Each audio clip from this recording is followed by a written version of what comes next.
Duas palavras em nome do Centro de Letras.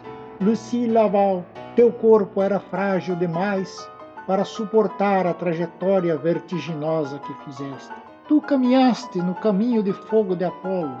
Tua vida, pois, foi uma viagem rápida e fulgurante, onde tu viste, de passagem, montes, florestas, vales e riachos.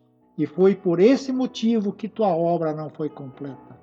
Mas por todos os deuses, o pouco que deixaste, Lucie, serviu para matar a sede de todos nós, que não pudeste saciar nas fontes de castalha beleza, mas ficou brilhando para sempre em versos esculpidos no mármore da forma, em versos que nunca mais poderão ser esquecidos, porque eles tiveram o dom de trazer dentro de si o vigor secular, a seiva triunfante dos carvalhos, dos cedros, dos pinheiros.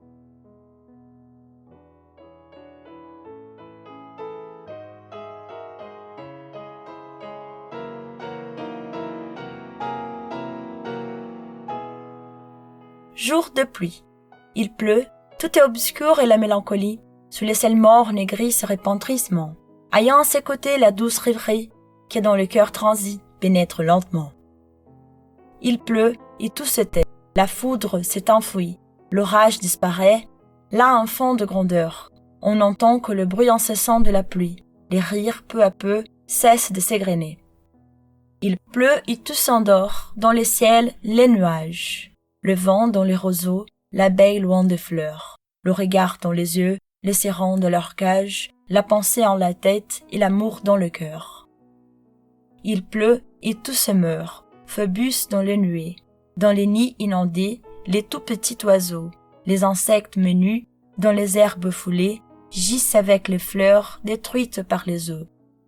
C'est le temps qu'il fallait à mon âme de l'homme, des gaietés fatiguées ainsi que de soleil. C'est les clapotements de la pluie abondante qui l'obligent à sortir de ce demi-sommeil. Car, depuis plusieurs jours, rien ne vivait en elle. Sa muse paraissait avoir fui pour toujours. Rien ne faisait jaillir la subtile étincelle qui fait chanter les pleureurs, les amours. Pour le corps et la fleur, le soleil est la vie. Pour tous ces qu'en ce monde, une chaîne retient. Mais une âme, ce feu n'est jamais asservi. Elle plane en l'éther, vagabonde et revient. Elle vit dans l'azur jusqu'au jour où la pluie fait taire les rumeurs et permet de penser, quand pareusement, près de l'âtre en ce nuit, elle revient chantant de rêves nous bercer. Dans l'ombre, le foyer fait un rouge diadème de tous ces feux croisés de ce reflet brillant sur le front du rêveur composant un poème pendant que l'eau s'abat sur le carreau vibrant. La pluie est un instant de douce délivrance, des gens vils pervers sans relâche moqueur. Pour tout le malheureux que poursuit la souffrance, c'est le droit d'être seul et de verser de pleurs.